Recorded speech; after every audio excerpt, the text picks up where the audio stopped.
Assalamualaikum warahmatullahi wabarakatuh.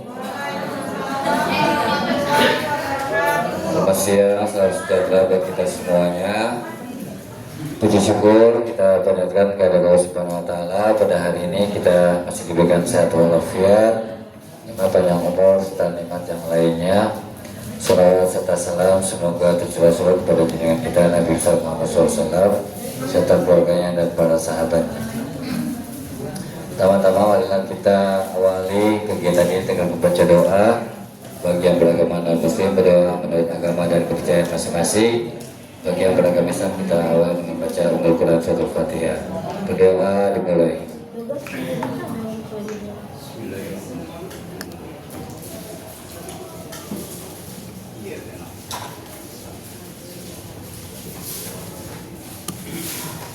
Selesai. Pertama-tama kita mengucapkan terima kasih ibu sekalian yang telah menghadiri undangan kami.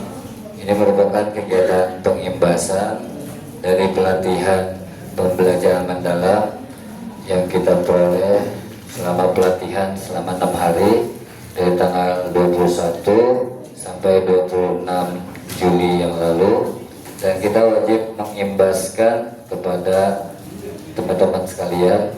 Bukan berarti kita lebih hebat, lebih mengetahui, lebih fasih dari yang lainnya. Kita masih sama-sama belajar. Nanti kita sharing, kita saling berbagi tentang apa yang akan kita pelajari hari ini.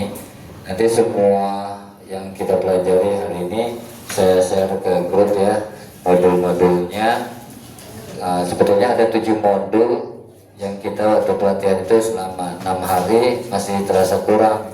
Apalagi kita cuma hari ini pertemuan sekitar 1,5 jam, mungkin lebih kurang lagi.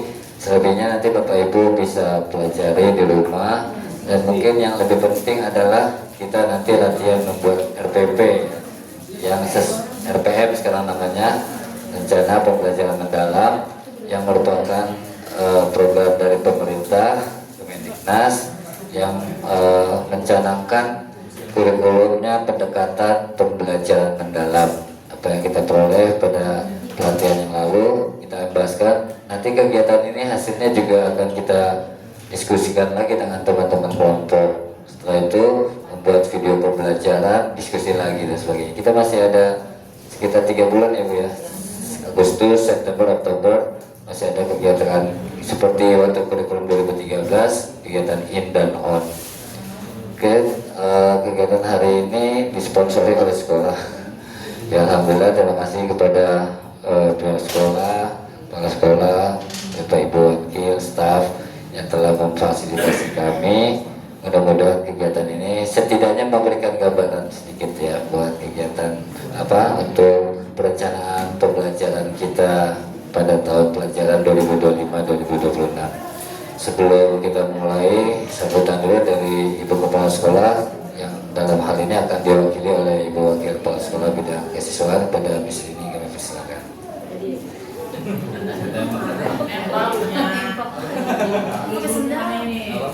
Jangan salah lah. Yang penting sendiri yang dilempar. Betul Pak.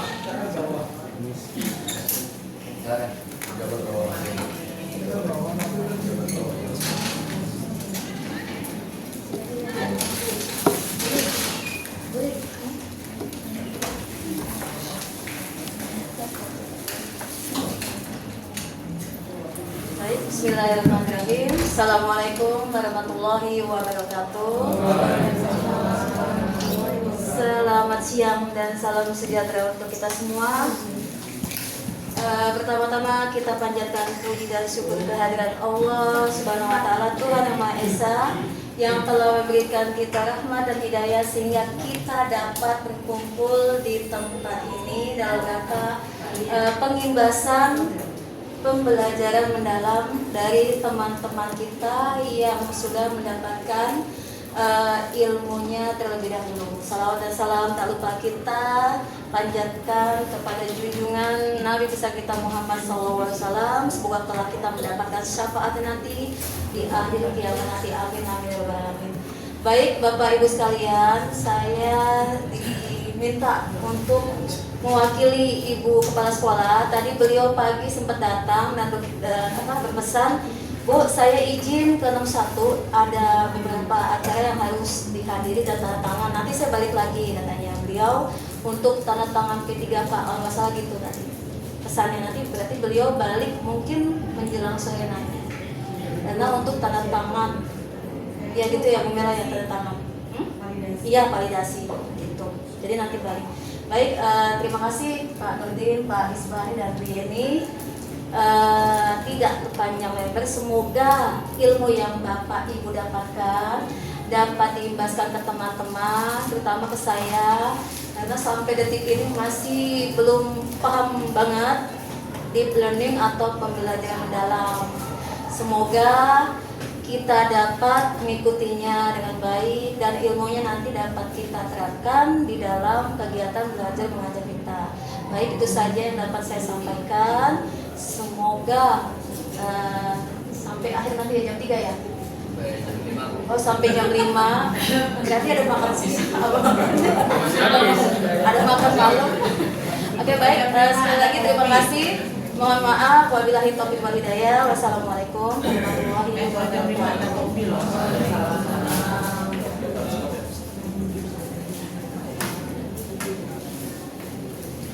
Baik, terima kasih Miss Rini yang telah memberikan sambutan mewakili Ibu Kepala Sekolah.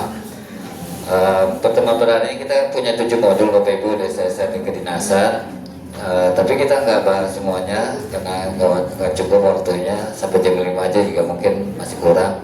Tapi nanti akan kita sampaikan rumusnya itu pembelajaran mendalam 8334. 8-nya dimensi profil lulusan, 3-nya prinsip pembelajaran, 3-nya lagi pengalaman belajar, dan 4-nya kerangka pembelajaran.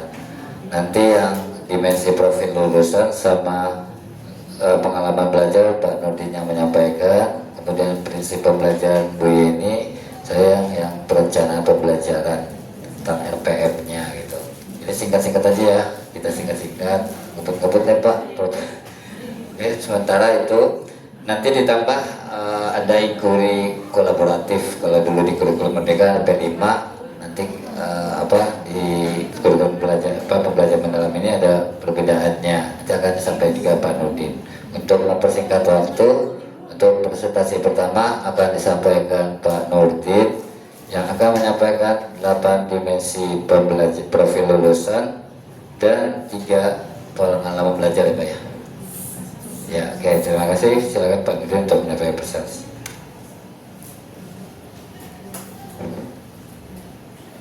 Mohon izin berdiri, Bu.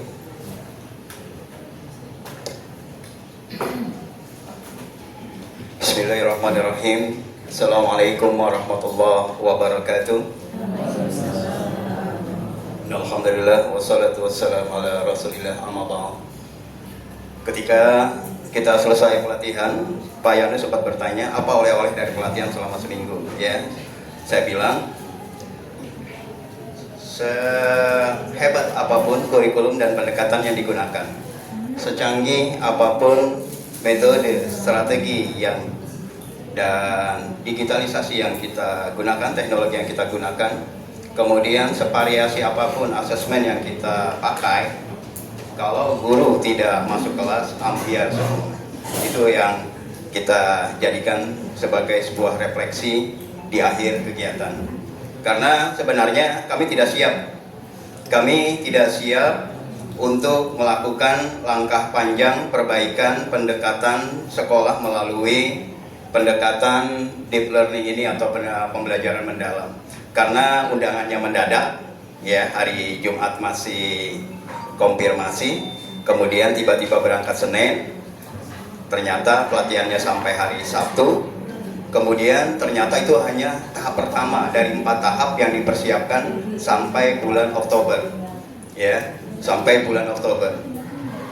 Kemudian batch 3 ini adalah bersifat massal, hampir semua sekolah kemudian mempunyai kewajiban pesertanya untuk melakukan pengimbasan kepada rekan sejawat, kemudian di kelas wajib melakukan praktik dari apa yang telah dipahami. Kemudian kalau istilah Pak Jarkasi, acara penularan ini ya, acara penularan dari deep learning ini atau pembelajaran mendalam ini adalah merupakan penguatan buat kita. Ya, saya tadinya awalnya agak kecewa karena kepala sekolah tidak berkenan hadir. Seharusnya yang memahami dan mempunyai hak untuk melakukan perbaikan akademis, kemudian hal-hal yang berkaitan dengan kegiatan pembelajaran mendalam ini harusnya bisa hadir, karena banyak hal yang perlu kita perbaiki mulai dari pembelajaran kita, kemudian kita dituntut untuk meningkatkan literasi numerasi, kemudian pada bagian akhir ada TKA yang dimulai pada tahun ini. Banyak hal yang perlu kita pahami. Kemudian langsung dari atas, dari depan aja sedikit. Ya, pembelajaran mendalam dari atas sedikit. Ini dari atas sedikit. Latar belakangnya ya, ini berkaitan dengan kemampuan belajar. Ini data secara nasional. 99%, mana tadi? 99% kemampuan siswa hanya pada level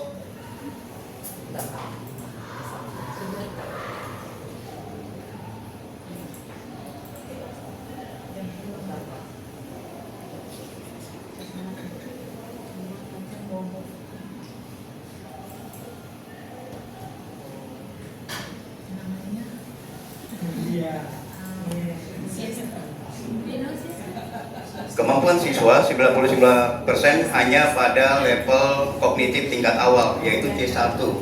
Sedangkan hanya 1% yang mencapai kompetensi high order thinking skill, ada kemampuan berpikir tingkat tinggi.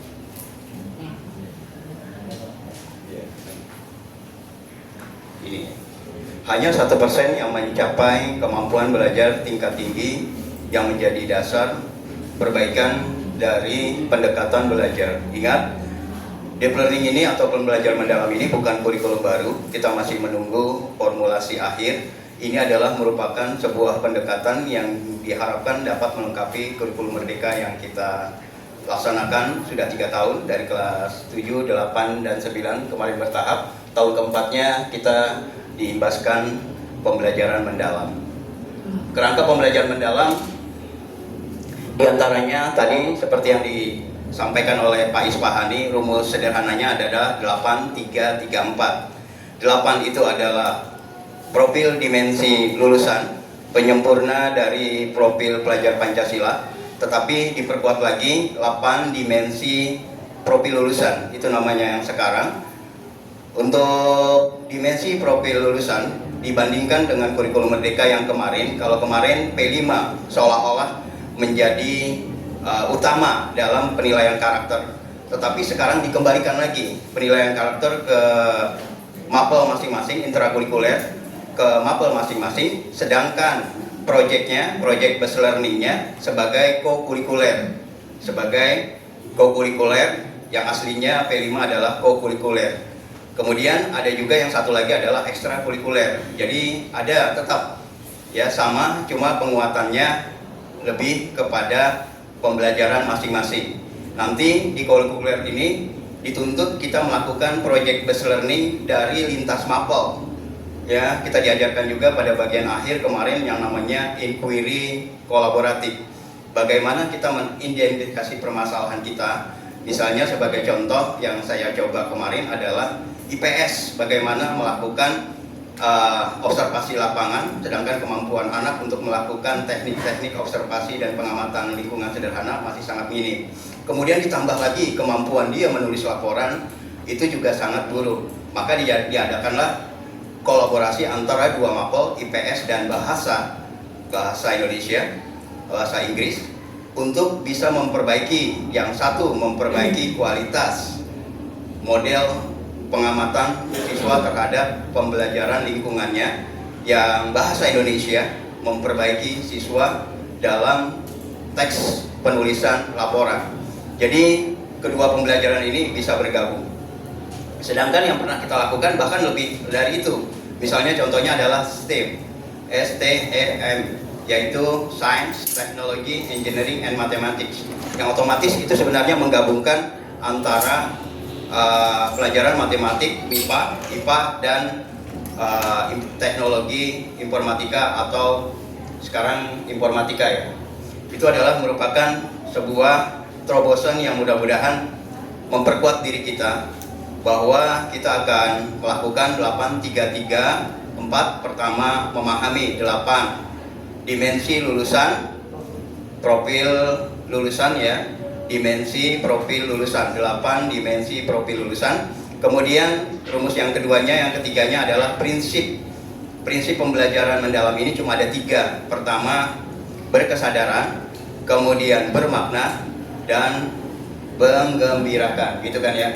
3 prinsip, ulangi, 3 prinsip pembelajaran mendalam itu. Yang pertama berkesadaran, kemudian yang kedua bermakna, yang ketiga adalah menggembirakan. Kemudian berikutnya 3 pengalaman belajar. Semua mapel, semua proses pembelajaran setidak-tidaknya harus memasukkan 3 pengalaman belajar ini. Yang pertama adalah pemahaman, kemudian yang kedua mengaplikasikan, yang ketiga adalah merefleksikan atau refleksi. Itu adalah pengalaman. Saya ulang sekali lagi, 3 pengalaman yang wajib kita lakukan dalam proses pembelajaran atau kegiatan belajar mengajar kita. Yang pertama pemahaman, maksudnya adalah pemahaman konsep. Kemudian yang kedua mengaplikasikan, aplikasi. Yang ketiga adalah merefleksikan.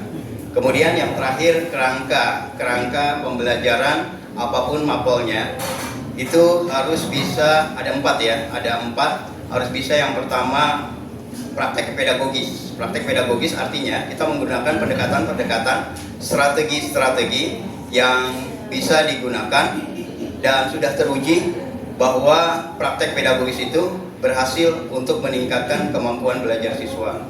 Kemudian yang kedua kemitraan, baik kemitraan guru dengan guru, kemitraan guru dengan siswa, guru dengan lingkungan di dalam sekolah dan juga di luar sekolah, termasuk orang tua dan berbagai macam komunitas-komunitas masyarakat yang bisa kita manfaatkan.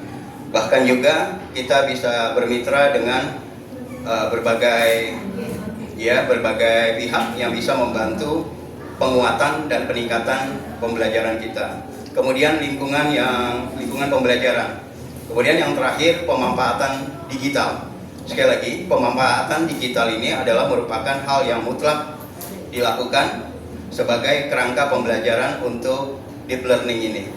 Jadi kita masih punya PR bagaimana penggunaan handphone siswa, sedangkan pada pembelajaran deep learning ini pemanfaatan digital diusahakan dimaksimalkan, bahkan wajib tercantum dalam modul ajar kita atau yang sekarang namanya rencana pembelajaran mendalam ya, RP, ada yang menyebutnya RPM, ada yang menyebutnya rencana pembelajaran mendalam.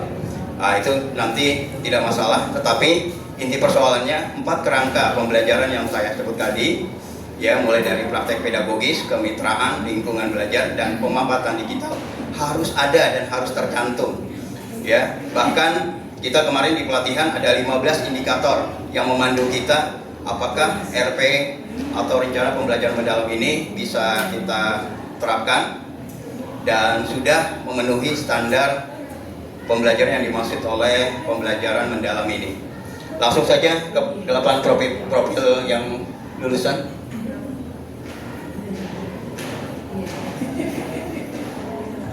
Ya, karena kita kemarin sudah ada P5 itu 6 dimensi. Yang dimensi yang baru adalah kesehatan dan komunikasi. Yang masuk sekarang diantaranya adalah dimensi masih religius, masih beriman, bertakwa, dan berakhlak mulia. Kemudian nasionalis itu masuk dalam kewarganegaraan, sikap nasionalis dan jiwa sosial itu masuk dalam kewargaan. Kemudian bernalar kritis, peningkatan kemampuan berpikir, critical thinking masih masuk. Kemudian kreativitas, inovasi dan kreativitas juga merupakan profil lulusan. Kemudian yang ke-8, kelima, kreativitas, kemudian kolaborasi, kemandirian, kesehatan, dan komunikasi. Saya ulang sekali lagi, kita tidak aneh dengan 8 profil ini. Yang agak baru adalah komunikasi dan kesehatan. Sedangkan yang kemarin sebenarnya sudah masuk seperti gotong royong, masuk dalam kolaborasi yang sekarang. Kemudian yang kita tahu, ini semua masuk dan menjadi target mapel masing-masing intrakurikuler. Ya, apakah ada nanti rapot berbeda, rapot kokurikuler misalnya pengganti rapot P5, itu kita tunggu. Tapi yang jelas kemungkinan itu sudah diintegrasikan dengan rapor intrakurikuler kita. Barangkali itu yang bisa saya sampaikan. Tugas saya 8 dimensi profil lulusan. Saya ulang sekali lagi, itu bukan hal baru karena kita telah melakukannya di P5 kemarin, tetapi sekarang dikembalikan lagi ke intrakurikuler kita. Jadi masing-masing mapel memasukkan wajib, ini bahkan di bagian paling atas, memasukkan fokus dimensi dari 8 dimensi ini dimasukkan dalam rencana pembelajaran kita. Misalnya sebagai contoh, pada pembelajaran saya di awal perubahan sosial dan modernisasi, saya targetnya 3. Pertama, saya memperkuat berpikir kritis, kemudian kemampuan komunikasi, kemudian yang ketiga kreativitas. Ya, kreativitas. 3 hal itu menjadi fokus saya dari 8.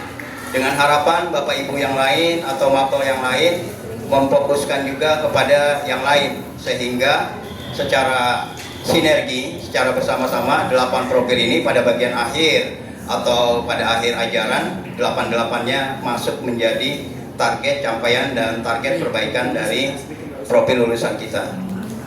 Barangkali itu yang bisa saya sampaikan. Selanjutnya, untuk memperjelas apa itu prinsip pembelajaran mendalam akan disampaikan oleh Ibu Yeni. Ibu Yeni dulu.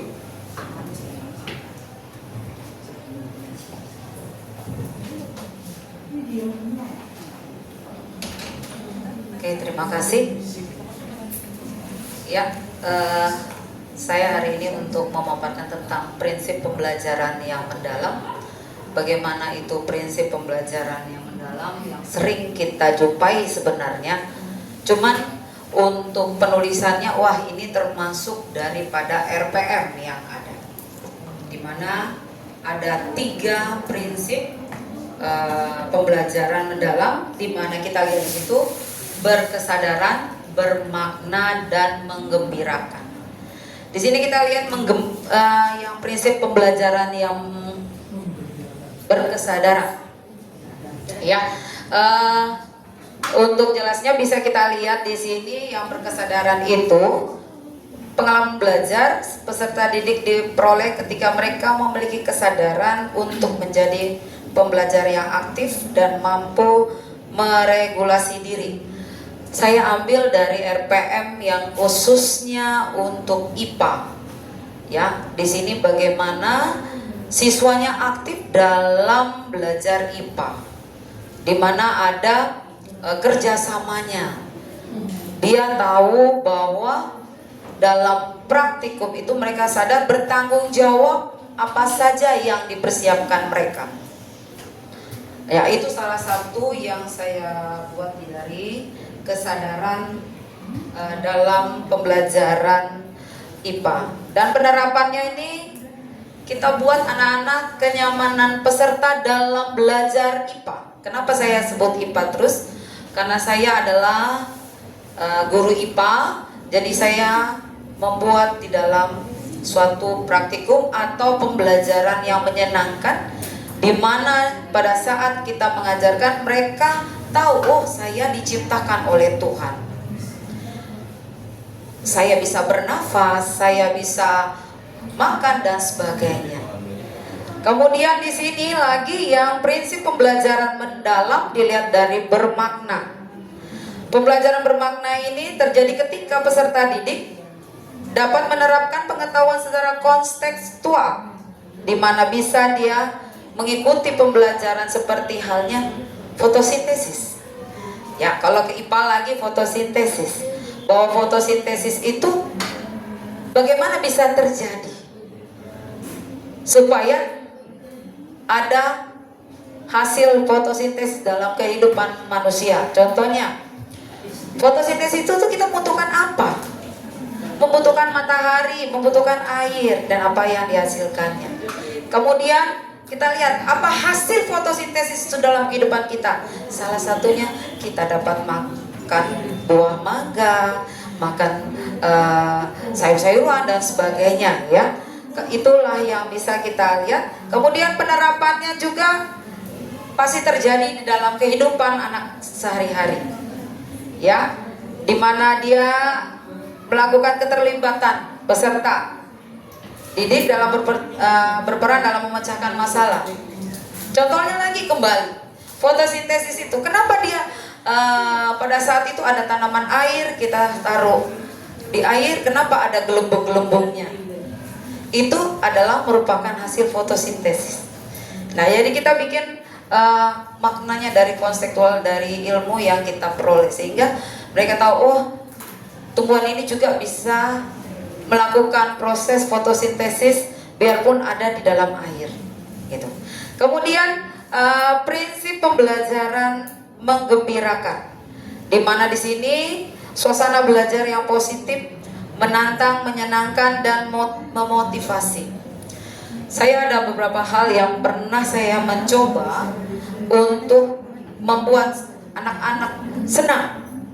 Salah satunya dia mengamati tentang bakteri atau pengawetan kering pada makhluk hidup. Salah satunya awetan kita itu adanya bakteri dengan model-model yang banyak. Kemudian sayatan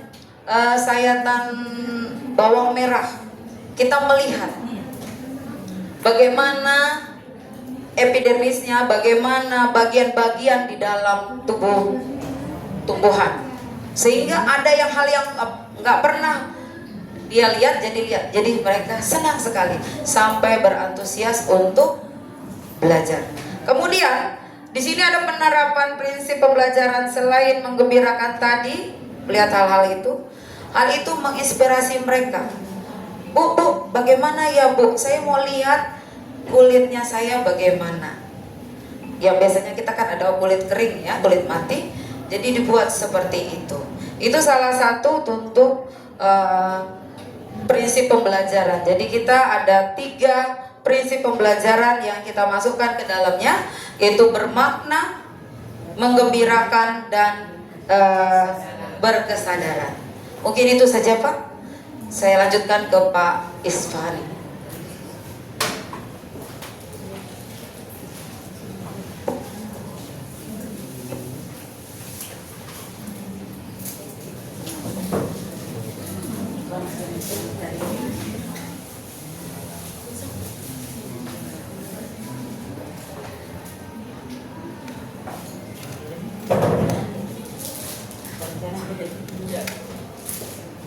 Assalamualaikum warahmatullahi wabarakatuh. Selamat pada Bapak Ibu. Untuk materi resep modul 5 perencanaan pembelajaran, pembuatan RPP. Kita kemarin baru langsung praktek belajar untuk membuat RPP. Nah, di mod yang saya kirim itu di link Google Drive itu ada kerangkanya cara membuat RPP. Tapi kalau nulis-nulis capek ya, saya kasih yang online aja ya. Bapak Ibu nanti tuh bikin satu RPP, satu materi aja. Kita saya kasih linknya, yang sebetulnya sudah dikasih sama Bu M yang waktu itu ya. Atau saya share lagi. Langkahnya cepat, hanya 1 menit langsung jadi itu. 2 menit ada menit.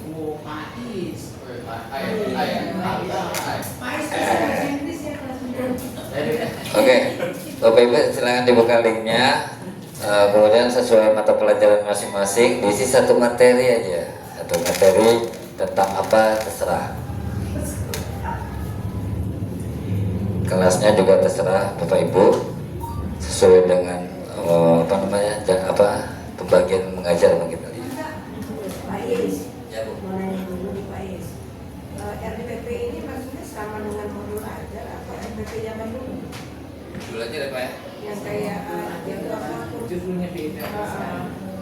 Nanti ada perbedaannya Bu antara kurikulum merdeka sama yang pembelajaran mendalam. Makanya dibuat dulu, tolong dulu. kita buat ini pelajaran mendalam. Ya, pembelajaran mendalam. Ini RPM. RPM. Ya. Ada juga yang nyebutnya RPPPM. RPP pembelajaran mendalam. Tapi banyak yang singkat udah RPM aja dah. Rencana pembelajaran mendalam. Sudah dibuat belum Bapak Ibu? Berarti itu ada pembelajaran juga. Oke. Nanti otomatis langsung terbuat semua tuh, satu pertemuan, satu materi, Bapak Ibu sudah langsung bisa itu.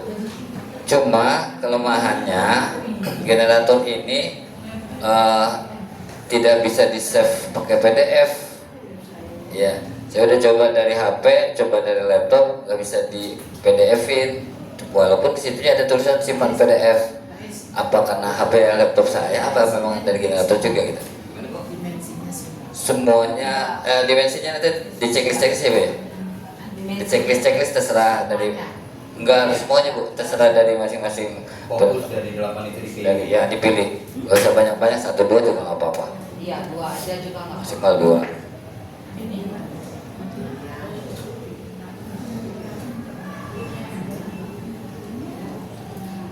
Ya saya udah nyoba dari laptop, dari HP, ada tulisan simpan PDF tapi tidak tersimpan. Mungkin dari Bapak Ibu ada yang nyoba bisa tersimpan nggak PDF? Nah saya kalinya di screenshot, kemudian dari hasil screenshot itu dijadiin PDF gitu. Cuman nanti nggak maksimalnya ketika kita ngeprint. Ya, ini cuma buat latihan doang kali mungkin ya. Nanti aslinya mungkin nanti saya akan contohkan RPP yang saya buat ketika pelaksanaan. Sudah kan Bu ya? Bisa di print PDF nggak itu di situ? Bisa PDF. Jadi langsung. Makanya kita cuma masukin nama kita, nama sekolah, nama mata pelajaran, tujuan pembelajaran sama materinya. Udah langsung dibikinin semuanya tuh, asesmennya segala macam. Udah dibikin tujuan pembelajarannya. Nah ini yang kita buat ini itu merupakan kerangka perencanaan pembelajaran dalam RPM ini. Boleh dibuka ya Bu?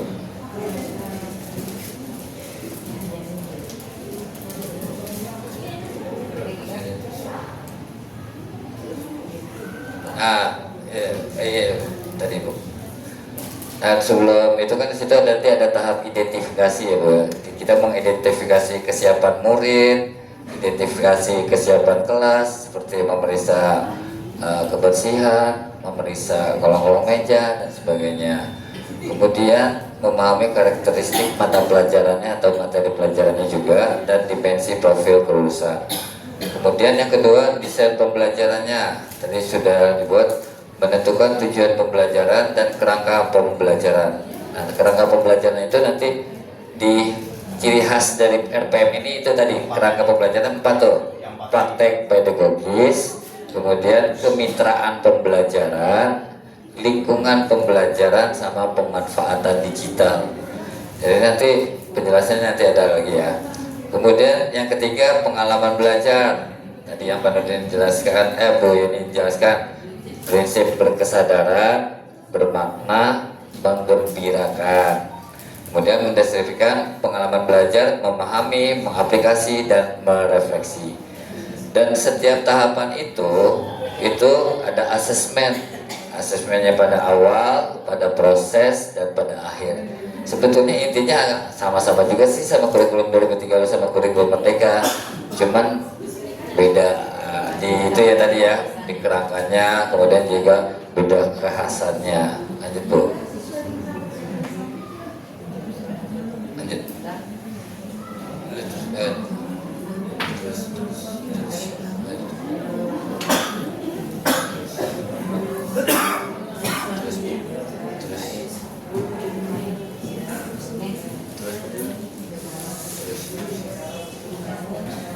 Nah kita kan biasa memakainya taksonomi Bloom, tapi sekarang pakai taksonomi Solo sekarang ya. Nah, nanti penjelasan lebih lanjutnya di di modul 5 yang ada di share di link Google Drive, bisa dipelajari Bapak Ibu. Nah ini desain pembelajarannya. Pertama, praktek pedagogis, ini wajib ada. Strategi mengajar yang dipilih guru untuk mencapai tujuan pembelajaran dalam mencapai dimensi profil lulusan yang tadi Bapak Ibu pilih. Untuk mewujudkan pembelajaran mendalam, guru berfokus pada pengalaman belajar peserta didik yang otentik ya. Kemudian kemitraan pembelajaran. Nah di sini uniknya Bapak Ibu, ketika dalam pelajaran di kelas itu Bapak Ibu boleh mengundang dari luar gitu, pihak luar, kemitraan, baik itu lingkungan masyarakat di dekat-dekat sekolah atau di luar. Misalnya tentang IPA lagi membicarakan tentang reproduksi manusia, boleh mengundang dari UKS Ibu ya, dari tim UKS Palmera dan sebagainya. Kemudian yang ketiga, lingkungan pembelajaran.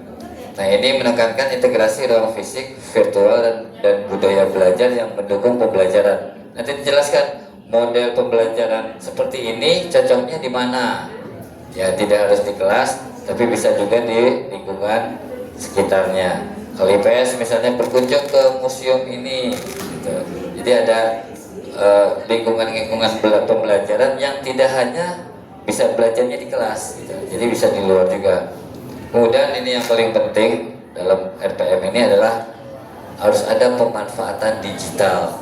Makanya dilema bagi kita kalau kita melarang siswa bawa HP itu, karena di kurikulum ini malah diwajibkan harus memakai digital, gitu ya. Nah tinggal kitanya yang nanti mengelola anak-anaknya seperti apa. Lanjut Bu.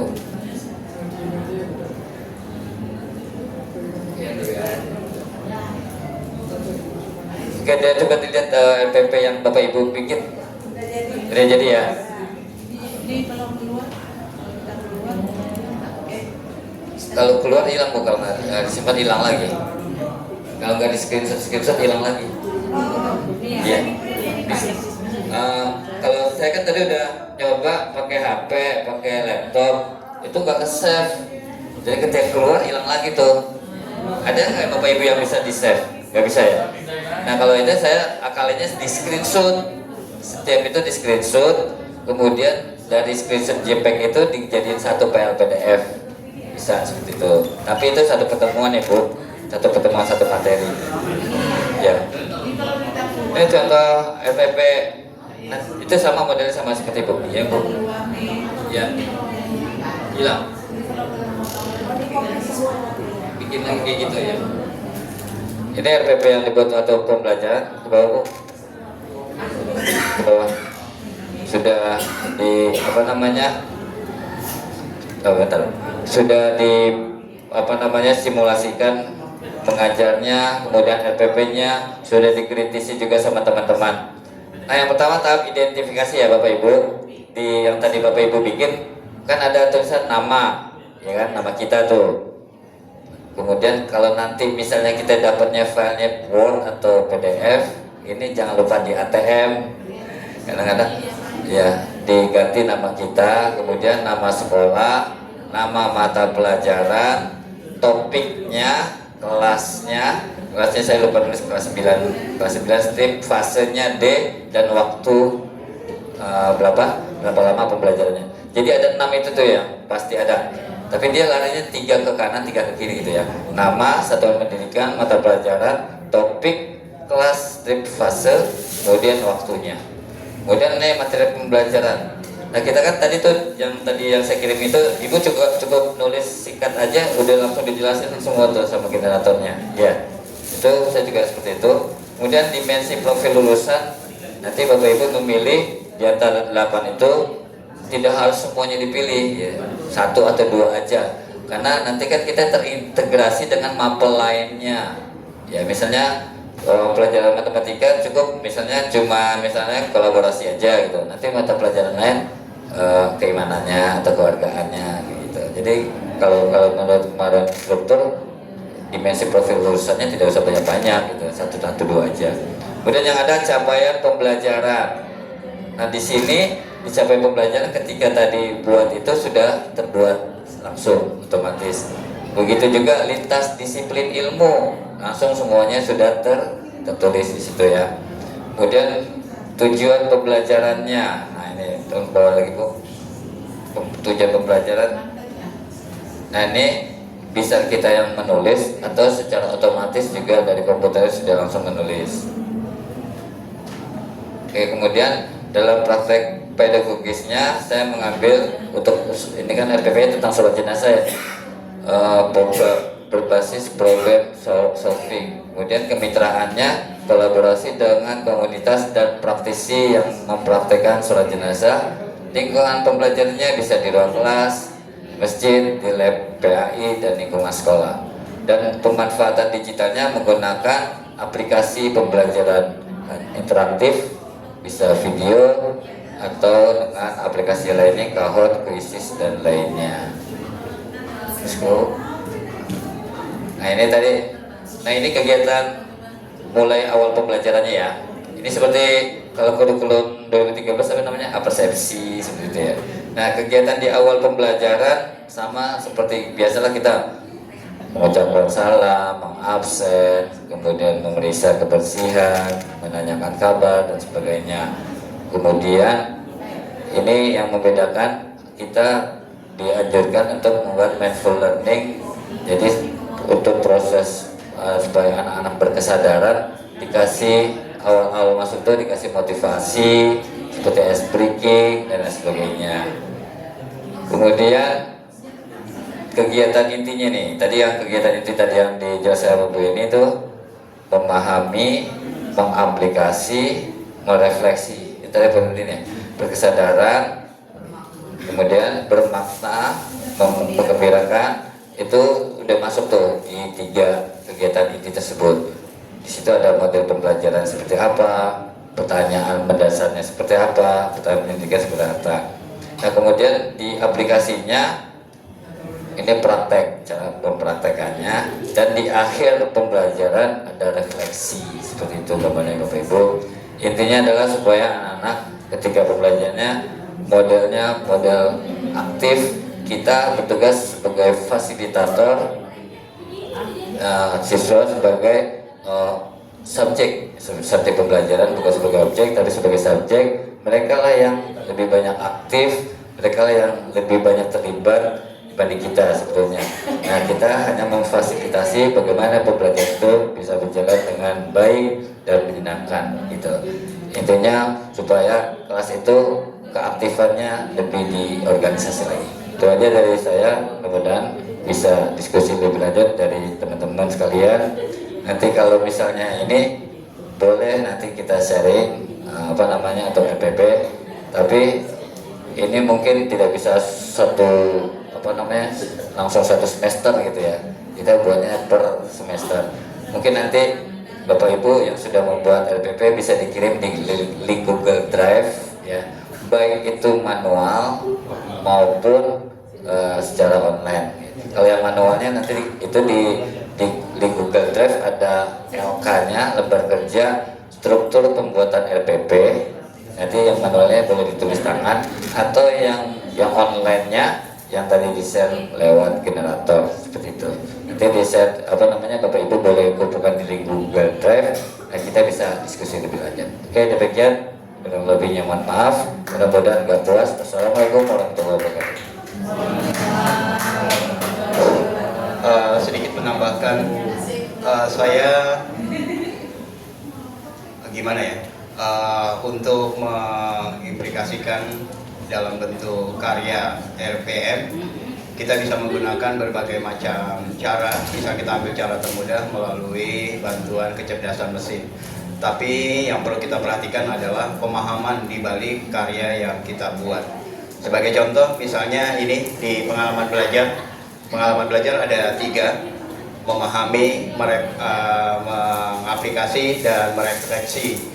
Pada bagian memahami ada 3 bagian pengetahuan yang wajib kita pahami atau kita ketahui. Pertama, ada pengetahuan esensial. pengetahuan esensial atau pengetahuan pokok. Masing-masing punya ciri khas. Sebagai contoh IPS. IPS dalam capaian pembelajaran terakhir kemarin masih IPS itu terdiri dari sosiologi, sejarah, ekonomi, dan geografi. Pada CP yang terakhir ditambah lagi antropologi. Jadi ada 5 cabang pembelajaran IPS di SMP, yaitu ditambah antropologi, sosiologi, geografi, sejarah, ekonomi, dan antropologi. Itu pengetahuan esensial yang wajib dipahami dalam membuat kerangka belajar ilmu pengetahuan sosial. Kemudian yang kedua adalah pengetahuan aplikatif. Pengetahuan aplikatif artinya pengetahuan-pengetahuan yang dekat dengan kehidupan siswa atau bisa diaplikasikan dalam kehidupan siswa. Yang ketiga adalah pengetahuan nilai dan karakter. Pengetahuan nilai dan karakter bahwa pembelajaran kita dikaitkan dengan 8 dimensi yang tadi. 8 dimensi yang tadi. Kalau kita kaitkan misalnya dengan 7 kebiasaan anak hebat, ujung-ujungnya adalah 7 kebiasaan anak hebat itu dikaitkan dengan 8 sasaran, dimensi, profil lulusan yang kita inginkan. Kemudian pada bagian mengaplikasi. Pada bagian mengaplikasi ini adalah pengetahuan yang lebih mendalam. Jadi pendalaman dari pengetahuan yang sudah dicapai dari tahap memahami. Lebih mendalam lagi. Kalau didekatkan dengan pengetahuan atau kehidupan siswa kontekstual, bisa juga mengaplikasi dalam kerangka kalau di IPS itu misalnya kehidupan nyata di masyarakat yang dia lihat, keadaan di sekolah yang dia biasa berada. Kemudian yang terakhir pada bagian merefleksi, inilah bagian yang terpenting adalah siswa dikenalkan atau dikembalikan kepada refleksi diri yang dikaitkan dengan penumbuhan karakter atas manfaat dari apa-apa pelajaran yang telah dia pelajari. Jadi ada berkesadaran juga, ada bermakna juga. Kemudian ada kemanfaatan. Apa sih dia belajar tentang ini? Kemudian apa manfaat dia buat kehidupan yang sekarang dan kehidupan yang akan datang? Itu. Kemudian kita mengaplikasikan dengan IE dan segala macam, silahkan. Ya silahkan. Tapi nanti ada 15 indikator yang harus kita selaraskan. Benarkah mesin ini sudah memahami yang dimaksud? Ada 15 indikator. Nanti kita sertakan juga instrumen atau kriteria dalam rencana pembelajaran mendalam ini. Di antaranya sudah tercerminkah, selaraskah dengan tujuan pembelajaran, kemudian CP-nya sudah selaraskah dengan tujuan pembelajaran dan capaian pembelajaran. Sebagai contoh misalnya capaian pembelajaran. Capaian pembelajaran ini sebenarnya sudah berubah 3 kali. Ya, berubah 3 kali. Saya tahun yang lalu pakai yang 2024 kurikulum merdeka yang pertama, CP yang masih berantakan, kemudian diperbaiki sudah 2024. Kemudian saya cek lagi CP yang terakhir yang baru kemarin bulan Juli keluar 2025, sudah ada antropologi dalam pelajaran IPS. Bapak Ibu juga bisa kembali menguji standar isi dari masing-masing mapel. Pakailah capaian pembelajaran terakhir, itu adalah merupakan capaian pembelajaran yang menjadi target kita. Dan di sini nih, di rencana pembelajaran kita apakah sudah selaras atau belum, bisa kita lihat. Barangkali itu, sekali lagi saya ulang, pengalaman belajar yang kita harapkan adalah pertama memahami, kemudian mengaplikasi, kemudian merefleksi. Dalam semua kegiatan itu sudah ada pembelajaran yang berkesadaran, bermakna, dan juga mengembirakan. Barangkali itu. Kemudian tadi yang saya bilang Pak tadi di bagian atas, kerangka pembelajaran kita harus ada. Kita periksa di situ. Pertama, praktik pedagogis. Artinya praktik pedagogis ini kita nggak perlu membuat sesuatu yang baru atau teori-teori baru. Ya kita pakai saja misalnya PJBL berbasis projects. Karena ini berkaitan dengan langkah-langkah pembelajaran kita nanti. Kalau kita mau memakai sesuatu yang baru, ya PJBL, tapi langkahnya atau sintaknya tidak PJBL. Problem based learning, harus ada langkah problem based learningnya. Brainstorming atau sumbang saran atau curah pendapat, itu juga sudah ada langkah-langkahnya. Kita pakai mode games, permainan, sesuatu yang menyenangkan atau sesuatu yang mengembirakan. Permainan apa yang kita mau, itu juga sudah ada langkah-langkah pembelajarannya. Bukan sekedar main-main, tapi ada langkah-langkah pembelajaran, misalnya mulai dari pencapaian tujuan, kemudian ada refleksi. Kemudian yang pada bagian akhir adalah asesmen. Asesmen sebenarnya masih sama saja. Asesmen formatif dan sumatif. Asesmen formatif dan sumatif cuma namanya as learning, for learning, dan to learning, sama saja. Formatif itu terdiri dari dua, di awal diagnostik, kemudian asesmen formatif untuk mempelajari atau memperbaiki proses pembelajaran kita gitu. Jadi di awal dan di tengah pembelajaran. Kemudian ada asesmen sumatif. Asesmen sumatif biasa juga ada 3 juga. Biasanya ada 3. Pertama, akhir tema.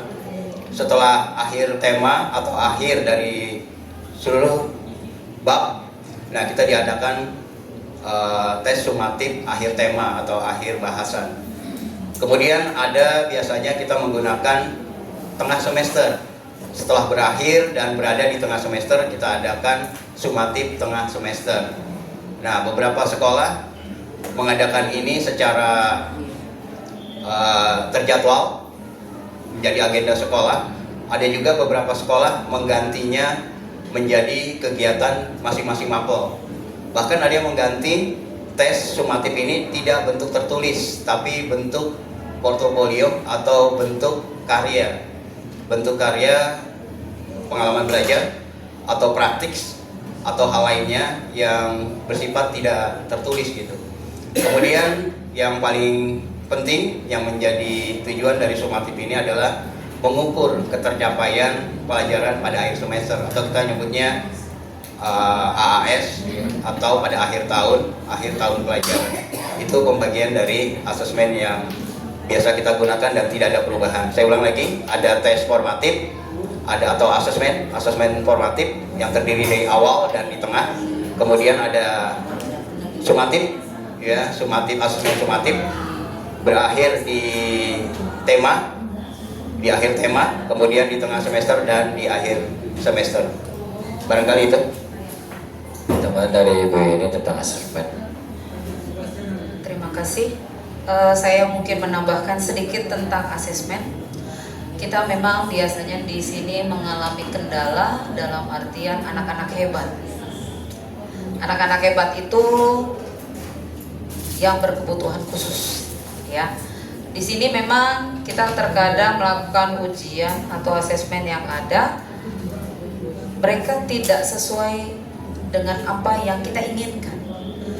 Jadi kita salah satunya guru itu kita berusaha membuat asesmen yang berbeda buat anak-anak yang spesial tersebut. Ya, kalau dalam bentuk tulisan biasanya kan ada yang nggak bisa membaca. Kita buat trik dengan cara bentuk gambar atau suatu permainan. Dari situlah kita bisa menyampaikan, oh ini nilai buat dia, tetapi materinya itu sama dengan tujuan pembelajaran yang ada. Ya, saya pernah mengalami seperti itu. Anak tersebut tidak bisa menulis, tidak bisa membaca. Saya buat trik dengan model gambar atau carta. Kita buat kayak model digunting-gunting gitu, ya. Nanti dia menyatukan, oh ini maksudnya. Jadi kita mengajar mereka, oh ini materi yang diajarkan oleh guru tersebut, mana bagian daun, mana bagian bunga dan sebagainya. Nah, itu mungkin yang saya tambahkan sedikit untuk asesmen, karena kita ada beberapa hal keluhan dengan anak-anak yang spesial. Itu saja. Terima kasih. Baik, lebih lengkapnya nanti Bapak Ibu bisa baca dari modul 1 sampai modul 7 itu ada di link Google Drive. Mau latihannya juga LK-nya, latihan gambar kerjanya juga ada di situ di Google Drive-nya. Mungkin dari Bapak Ibu ada yang mau bertanya, mau memberikan saran, masukan dan sebagainya. Ya, silakan misalnya. Wajibkah ini kita laksanakan di tahun ajaran baru ini?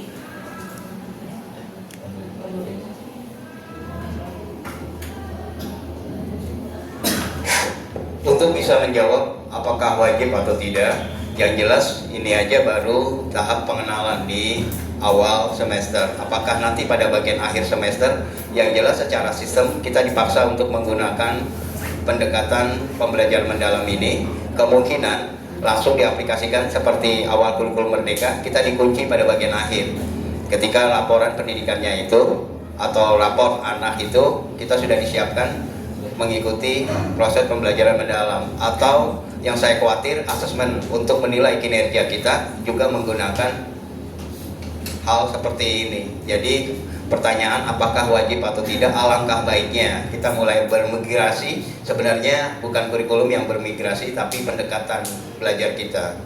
Sekali lagi, untuk bisa merubah modul ajar kita kepada kerangka yang baru ini, sebenarnya kecerdasan mesin juga sudah membuat. Sebagai contoh, kalau cara saya kemarin yang saya lakukan, saya mengubah modul ajar saya pada tahun ajaran yang lalu. Kemudian setelah itu saya minta ChatGPT ubahlah, kemudian saya masukkan kerangka pembelajaran ini. Cuma untuk bagian yang atas tadi yang tidak ada di pembelajaran yang lama, seperti 4 kerangka dasarnya, praktek pedagogis udah ada, lingkungan pembelajaran, lingkungan belajar kita cantumkan, lingkungan belajarnya adalah lingkungan kelas ditambah halaman sekolah misalnya. Kemudian pemanfaatan digital, kebetulan yang kemarin sudah ada. Sekarang yang kemitraan, misalnya saya masukkan guru IPS dengan guru bahasa gitu, misalnya seperti itu ya. Saya berkomunikasi dengan guru bahasa untuk mencapai target capaian penulisan laporan, misalnya seperti itu. Barangkali itu Ibu, kalau ditanya apakah wajib, yang harusnya bisa menjawab adalah kepala sekolah kita ya, apakah dia sudah diberikan arahan untuk mewajibkan guru-gurunya menggunakan proyek pembelajaran mendalam ini. Ya, gitu Miss Dani ya. Nanti kalau misalnya ada boris siapa bisa tanyakan. Oke, silakan Pak Ian. Ya, tadi ada masukannya kita bersegera bermigrasi. Karena walaupun gimana setiap kurikulum yang keluar itu juga kan deadline. Kita nggak ada sana ujungnya kita kena. Gitu. Nah, cuma apakah dalam kemarin pelatihan itu diarahkan juga persiapan fasilitas? Karena kan walaupun gimana ini menggunakan digitalisasi. Digitalisasi itu kan butuh data, apa namanya, pulsa gitu, paket internet. Apakah itu ada disarankan dengan, karena kalau kita lagi ngajar kemudian 10 anak paket saya habis kan,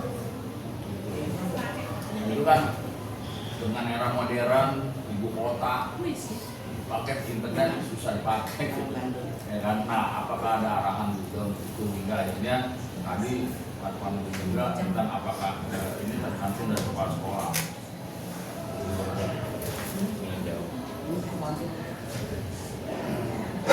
Oke, makasih Pak Ian masukannya. Dan ini juga mumpung harusnya memang semuanya hadir walaupun dia dapat sedikit masukan, tapi satu masukan yang mau saya kasih tahu adalah tentang TKA.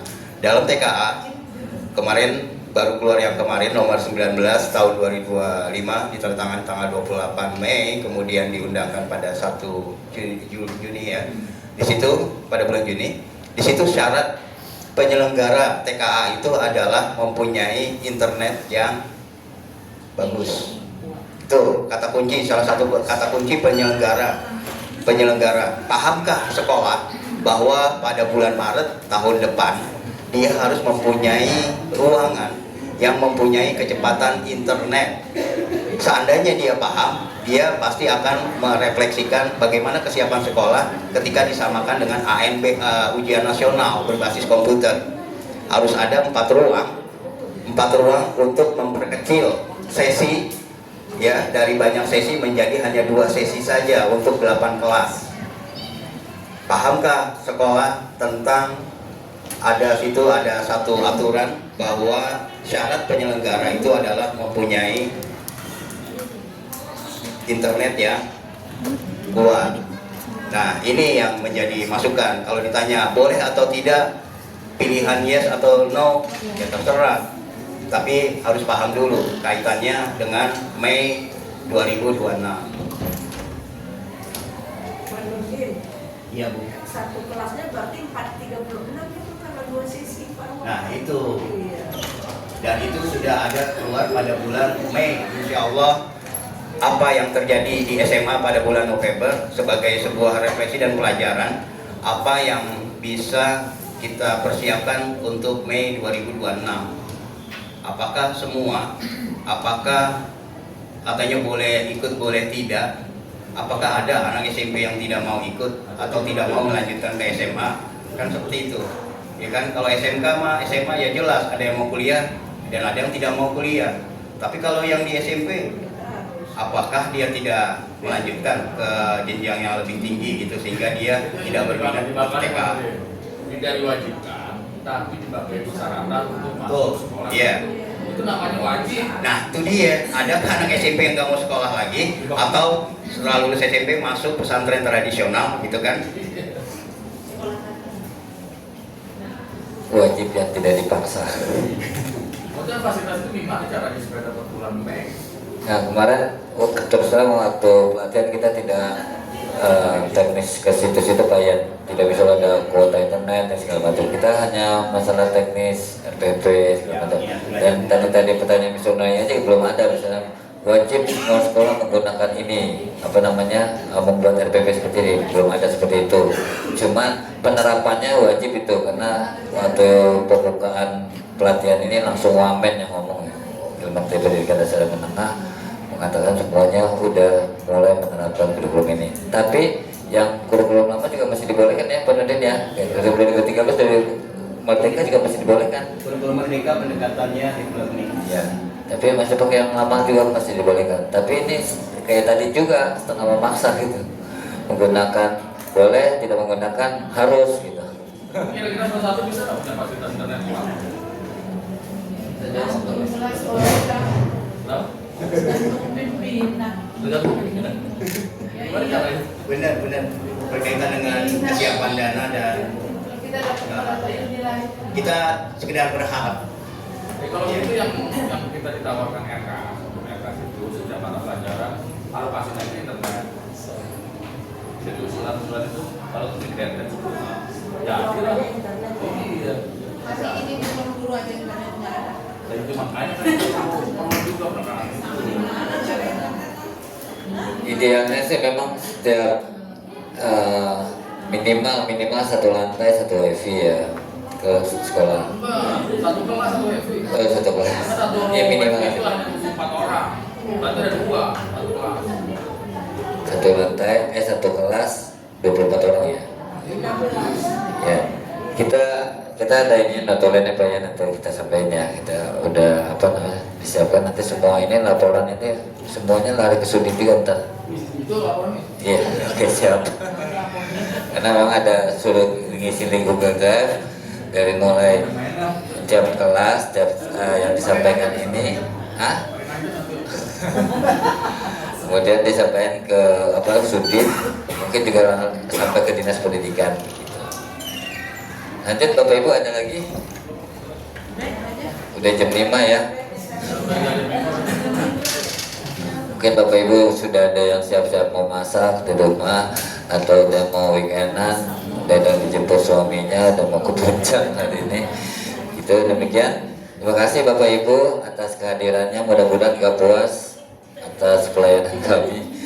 Mudah-mudahan kita semakin belajar lagi, bisa belajar lagi. Kita juga bukannya berarti sudah menguasai 6 hari pelatihan, tapi juga masih belajar lagi gitu. Terbukti kita juga masih pengimbasan, masih 3 bulan lagi on in itu masih diawasin juga sama instruktur dan saling komunikasi berdiskusi dengan teman-teman sekelas lainnya gitu. Demikian pertemuan pada hari ini Bapak Ibu, terima kasih atas kehadiran dan waktunya yang telah meluangkan untuk kegiatan kita pada hari ini. Sebelum ditutup, foto dulu kita ya rame-rame di sini ya. Ya, mohon Bapak Ibu. Ya kitanya ke sana. Kitanya ke sana. Hah? Pas pada ke sana. Bagusnya sih sini ya semuanya. Kitanya di depannya di sini ya. Boleh. Bisa dulu ya.